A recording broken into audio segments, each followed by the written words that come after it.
you doing? My name is Patrick Delaney. I am currently homeless in Phoenix, Arizona, in Maricopa County. Well, before becoming homeless, I was an upper middle class white suburban male.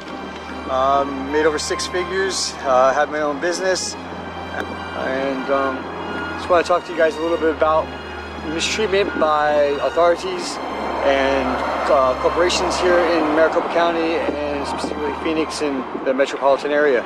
There seems to be a cleansing or a movement of people away from society and they want you out of sight, out of mind, and they're using all their powers, like having no trespassing violation. How did we end up meeting right now?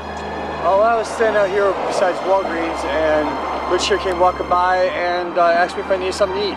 And what was I wearing? You're wearing your Jesus God's Army uniform. Okay.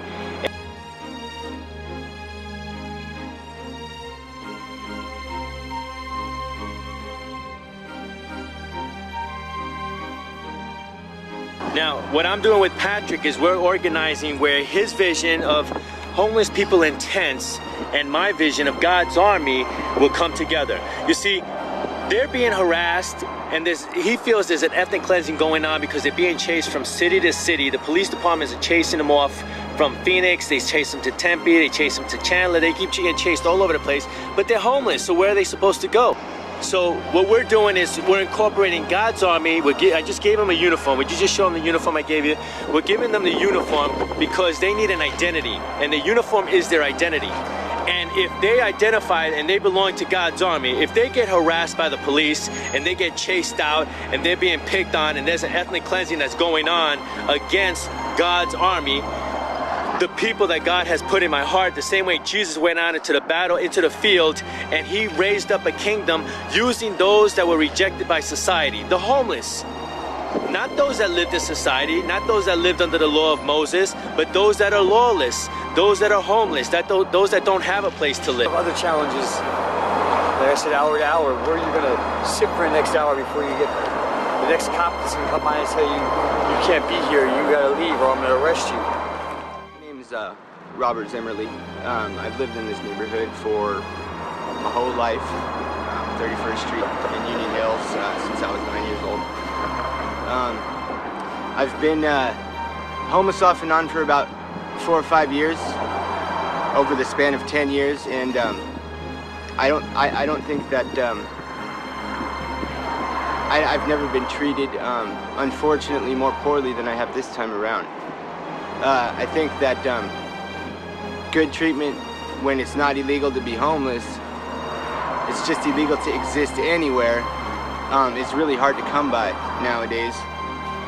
And I know that when Rich and I met, it was, 10 o'clock, I vividly remember, I believe, on a Tuesday morning, right? And we connected, and I know that when he was talking about God's Army, that it was a vision I had, and I had actually written a letter to a friend, I think maybe 3 or 4 months previous, that had said that I had felt like God had put me in charge of whatever, maybe like a colonel or a general would be over recruiting this army and trying to put an army together, and that I felt like I wasn't the only one, and that I was going to run into people that, we were going to click right away and immediately know what the plan was, because God had already filled us in. I've told my mom, and she's felt the same way, that we felt like soldiers marching in place waiting for our orders. And I think God's told us what our orders are. And so, I think that we're going to take action, and we're going to take action. God's going to make it a lot bigger than we think. I pray, and we want to focus on what's right, not what's illegal, and we have a voice that needs to be heard too. I think if we were tax-paying citizens at one time, just because of hard luck or circumstance or maybe a mistake, doesn't mean that we can't be again or even aren't still now. There's plenty that don't have a home or struggle to eat, and they work 40 plus hours a week, and they still find themselves on the street, whether it's child support or divorce or, it comes down to unfair treatment. Now, who's unfairly treating you?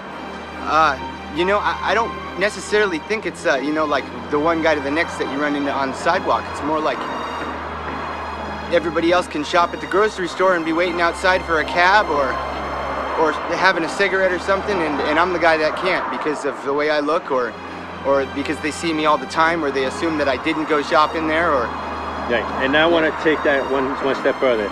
It's the way you said, the way you look. Well, now that you have the uniform, God's Army shirt with Jesus on the front, you have the pants that I gave you, you are now wearing a uniform that represents God's Army. You're no longer homeless. I said that you're not accepting the identity of being homeless.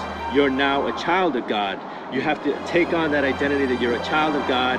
Don't take on the identity of being homeless, because you have a home. We're all just visitors here on earth, and God has a home, and you're a child of God. So every time I refer to people that are homeless, that have been down on their luck, I'm referring to them as child of God, God's children. Why? Because you're the most humblest people that are out there. While everybody is proud and chasing their money and building homes and driving fancy cars and everything, you're the most humblest. That's why Jesus went out into the field and he went and built a kingdom of those that were rejected by society. And that's why God's army, and God is raising up an army using the children of God, God's children. Amen? Amen. God bless. Amen.